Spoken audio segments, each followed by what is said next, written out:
I don't know why I'm even writing this. I mean, seriously, who's gonna read this? I'm the only one left. I tried looking. I spent years of my life wandering and searching. Years calling into the everlasting night that has descended on our world. Hundreds upon hundreds of days longing for a simple conversation, longing for the exchange of a few simple words, yearning for the touch of someone else. It's not meant to be. I am clearly the only one left. The world has become a ghost of its former self. There's nothing left but skeletons of both building society and the dead and ashes. I won't get into the details of how it all ended, but I don't know much about it myself. I remember that it happened long ago when there were still people walking around, but the only memory I have are snippets of a conversation about the catastrophe.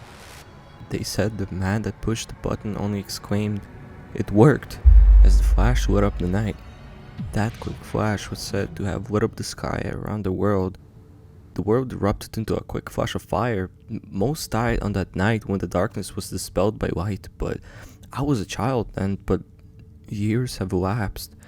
The darkness that was warded off in the night returned and swallowed the world into clouds of ash and dust. In the passing months, most died of starvation, exposure, or worse. At first, the solitude was suffocating. As a child, I hated it. I wandered from town to town, screaming into the ravaged squares for someone, anyone. I needed a friend more than anything else in the world. Someone to comfort me, or at least show me that I wasn't alone in all this. I wept bitter tears for anyone to join me, but slowly the silence became comforting. It was an old friend. It was my ever-constant traveling partner. It never made its presence known, but it never left me. I woke to silence and I fell asleep to silence. It was comforting. It was constant. It was a couple months ago that it all happened. Imagine that someone is watching you. Feel their eyes on your back. Feel them boring to you like a drill. Don't even think about it. Don't turn around. Just stay still as long as you can without looking back. The eyes haven't left you, and if anything, the stare had become more tense. Now it almost feels like someone is holding a lit matchstick to your back. Don't even move your eyes. They're getting closer to you. Stay perfectly still. Do you feel their hot breath on the back of your neck? Okay. Whirl around. Scan the darkness looking for something. Anything. There's nothing. There was always nothing. Why am I even explaining this? Why am I even writing this? I guess I'm writing to make sense of it. To explain why I started feeling this way a month back. Another day. It's been about a week since my last entry. I no longer have a calendar, and I realized that even if I did have one, I wouldn't be able to understand it. The feeling of being watched has grown almost unbearable. I can't help glancing over my shoulder when I'm pissing on the side of the road. I scream out in the darkness for them to show themselves. There's no response. I know it sounds crazy. The fact that I'm alone in this world means I define my sanity. So I guess there's that illustration for how much I'm slipping when even I think I'm going insane. But I know that someone is out there. I'm not alone here. I'm not alone. I'm not.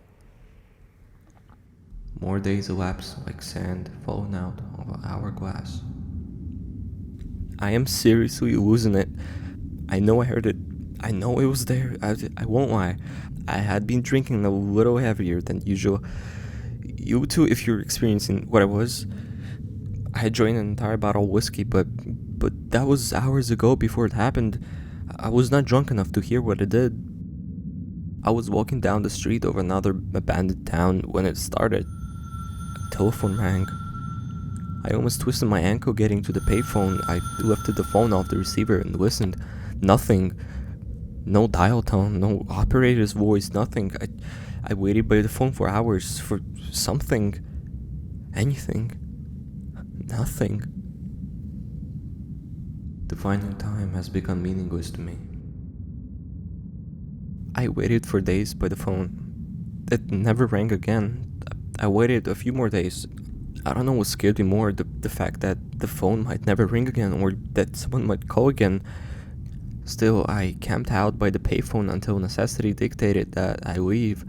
I raided another bomb shelter. The number of stocked bomb shelters are becoming less and less as time passes. One day, I think they'll be completely empty and I'll slowly starve to death. The worst part about that realization is that I don't know if that will appear to me as a tragedy or a relief. A lifetime passes by in the blink of an eye, or it crawls by for what seems like an eternity. I don't mind either way. I've lost it. I won't even pretend that I'm fine. As I write this, I know that I'm too far gone to ever resume a normal life. It happened again. I had holed myself up in a room for the night. I was clutching an old weathered 44 Desert Eagle. It's a powerful weapon, but utterly useless in a gunfight, and no accuracy, too heavy, limited magazine. You might as well go into the battle with your own swinging cod. For all that the Desert Eagle is worth in a firefight. It's the only thing I have, and I know it's not enough. I'm locked up in an old apartment. I have the mattress pressed up against the door. A lot of good that is doing. From the other side of the door, I can hear the singular sound of knocking. Whatever has been watching me, listening to me, stalking me, it has finally found me. It is right outside my door. It raps with 3 consecutive knocks, pauses, then 3 slow knocks, followed by 3 quick, deliberate knocks. A code if I know it, but god damn it, I can't figure it out. Are the knocks letters or are they syllables? Do they mean anything? I listen to it for hours. My hands close tighter around the pistol and my knuckles go white, and I don't know what scares me more. The fact that when I throw open the door and I find that someone is there, or that I may open the door and see nothing was there all along. Sweet merciful Lord, I've decided what I need to do. The knocking continued. It has continued for days. It has to be outside. Sometimes it would die out and wait for hours before resuming again, but it never went away completely. It was always there. Someone is outside my door and waiting for me. I need to open the door. I walk to the door. I need to know what is out there. I'm overtaken by paroxysms of terror and elation. I won't be alone anymore, or I'll open the door into the yawning maw of solitude and infinity. I grasp the handle and I depress the lever. I jerk the door open and I scream. I know that nothing will ever be the same. I know that I will never be the same. I know.